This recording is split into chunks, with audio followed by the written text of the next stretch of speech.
so this week we are doing the walking gait. I'm going to split it up into each of its individual movements, so I think there's going to be roughly 5 or 6 individual movements, which will create a whole cycle, which is a full step forward on both legs, so it's 2 steps. So I'll take you through that process now. Alright, so first was stride 1.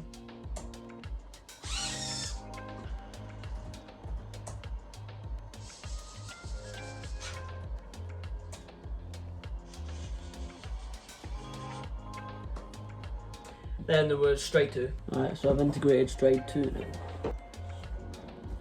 2.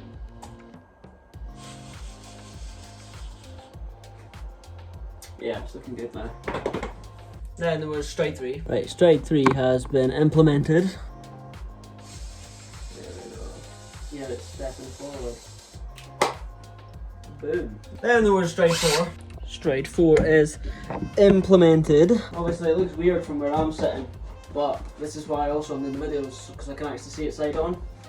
But yeah, enough of that. Oh yeah, that looks cool. Then there's stride 5. Stride 5, the last stride, has been successfully integrated. I say successfully, loosely. Oh my god, can't actually speak right. Stride 5.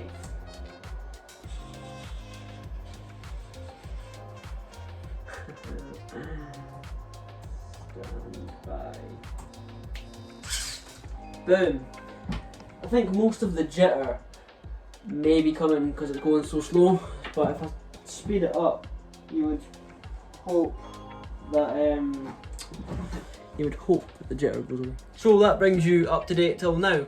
So obviously when I'm controlling it, I'm not going to be like stride 1, stride 2. It's going to have to be a case of press a button and it starts to cycle through it continuously. I think what one was it? It was stride 1 when it goes forward, and then stride 2 when it pulls back. I think I can incorporate them into one movement so that it'll literally be left leg, right leg, left leg, right leg, you know what I mean? But it'll make it go more smooth, so I'll attempt that now.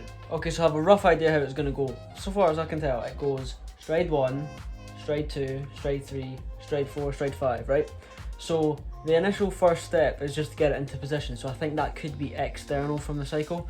So if we just assume it's starting off with this foot forward, we've got strides 2 and strides 3, that could be one half, and then strides 4 and strides 5 could be the second half. I'll do that, see how I like it. If it's good, I'll go from there. I feel like it will be good though. But I'll implement that and I'll show you now. I'll show you what I've got so far. I'm pretty pleased with this. Need to initiate stride 1 so that the right foot is in first. There we go. Now this is the first half of the movement.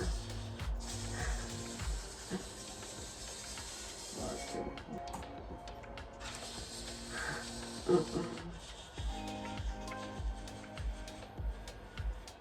Oh, I love how that looks. Right, so since that was an absolute success, the logical next step is to merge both halves to make one full cycle, which I'll show you now.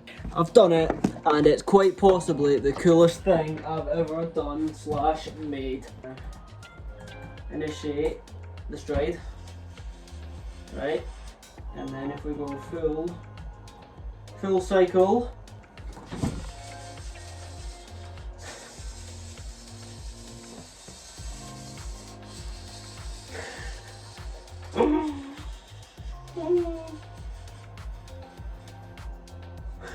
oh my god.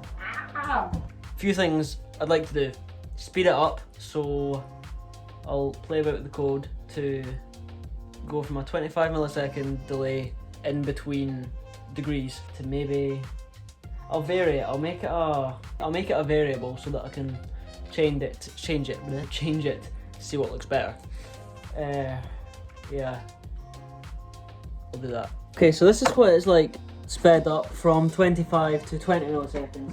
The reason I'm standing back here is because it's kind of developed a tendency to violently just spaz out, really.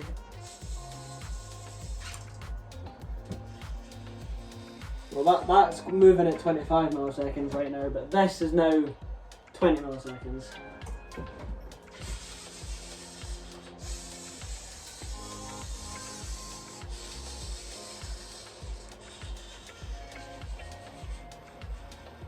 Right. Boom. I think we can go a little faster.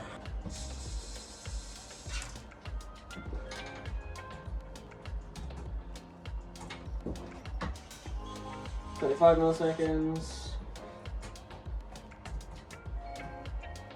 15 milliseconds.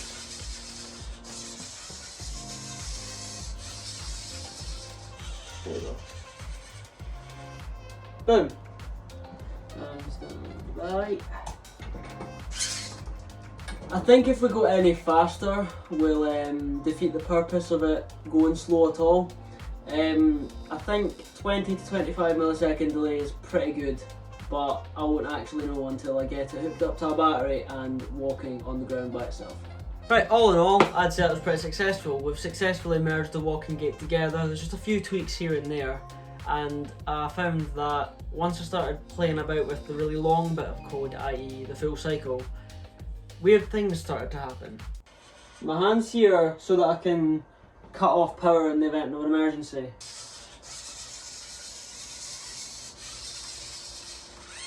Like that, yeah, that was an emergency. So, that's just one more thing for me to work out. That's all for this week, and I'll see you next week.